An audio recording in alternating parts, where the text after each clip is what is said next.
The Melbourne Museum in Carlton Gardens, just north of the CBD, is one of the most iconic modern buildings of the inner city.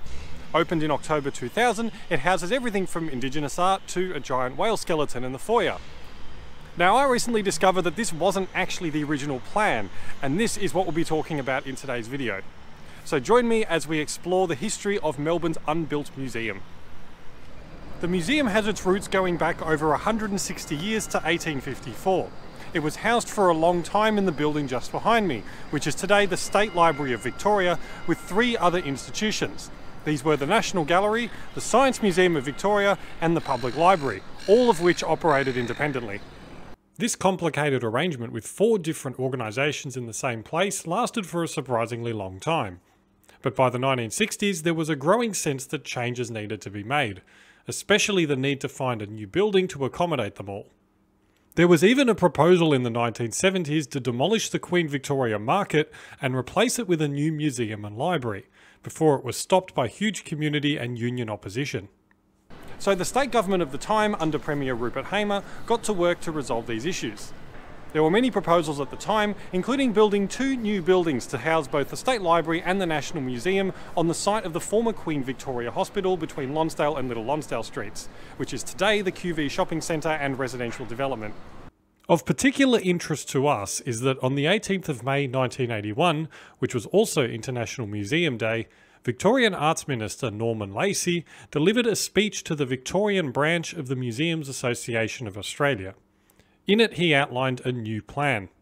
This was to continue building the new State Library on the Queen Victoria Market, but instead of moving the museums, they would instead stay at the Swanston Street site and use the space freed up by the library moving to its new building to expand their collection and exhibition spaces. So in 1983, the government got started by amalgamating the National Museum of Victoria and the Science Museum of Victoria.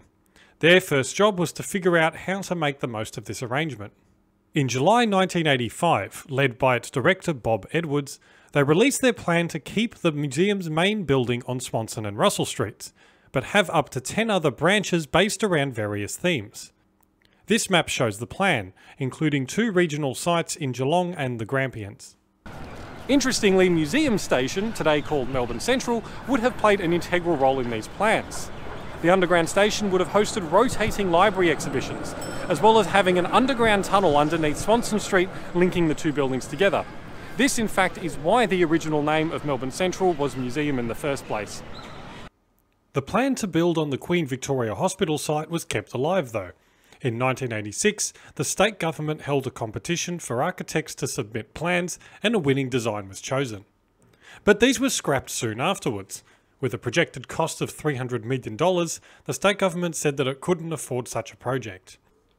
So in 1988, another arts minister, Ian Cathy, announced a new plan. Instead of building a new library and museum on the Queen Victoria Hospital, the site would instead be sold for private development. The proceeds of this sale would go towards a new $100 million museum at another site, allowing the public library to stay where it was and take over the entire building.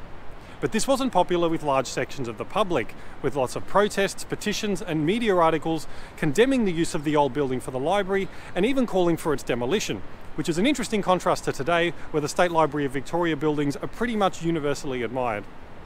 The location of the new Melbourne Museum was to be at the corner of Spencer Street and the Yarra River, integrated into the redevelopment of South Bank. The architect leading the South Bank project, Darryl Jackson, was asked to also design this new museum complex. It was a huge proposal. The first part of the museum was to be a grand entrance, a recreation of what this part of Victoria looked like before European settlement. It was a 4-storey building designed as an interactive modern museum on a 200 metres square block.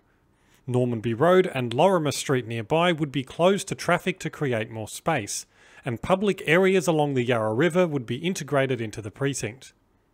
Jackson explained his design to have the buildings elevated on pillars above ground level with car parking underneath.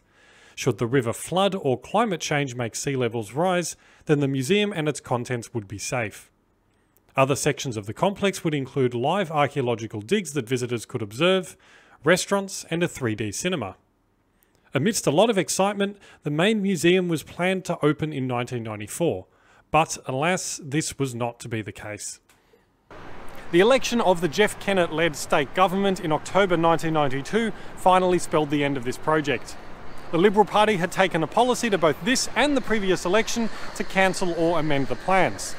And so, in October 1992, even though this building was already half constructed, the plans were cancelled for one last time. So as part of a program called Agenda 21, the building that was originally intended to be used as a museum just behind me was instead converted to the Melbourne Exhibition Centre, designed to attract business investment and tourism rather than provide public parkland, housing and retail as originally envisaged. Plus, the public square and boulevard that was originally planned out the front just here was instead converted to Crown Casino and still used as Clarendon Street. It was announced that the proceeds from the casino would help fund this change, but now a new plan was needed for where to put the new museum. So the next step was an architectural competition to build a museum on the new site right here in Carlton Gardens. This was also won by Denton Corker Marshall, who were leading the conversion of the original museum site next to the Yarra River into the Melbourne Exhibition Centre. And so the new Melbourne Museum finally opened in October 2000. While it is quite a different design to the original South Bank Museum, it does contain some nods back to this idea. Instead of the grand entrance envisaged by Daryl Jackson filled with plants and animals, there is a forest gallery that houses a small recreation of Victoria's famous temperate rainforests.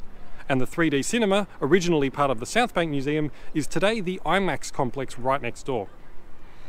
Back on the Yarra River next to the Melbourne Exhibition Centre, we can find a good example of this. This roof behind me that projects out over Clarendon Street, you'll notice is very similar to the design that's currently used up in Carlton Gardens.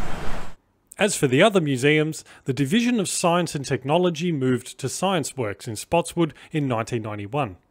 This move was somewhat stymied by the cancellation of the South Bank Museum building, because Daryl Jackson's original proposal called for Science Works to be housed in that specific location in order to create a ferry service that would connect the various museums and galleries along the Yarra River. Other changes included moving the Immigration and Hellenic Antiquities Museum to Old Customs House on Flinders Street in 1998, where the Immigration Museum remains today. To be completely honest here, researching this video was actually really hard. All the twists and turns were really difficult to follow, and there aren't that many public records available.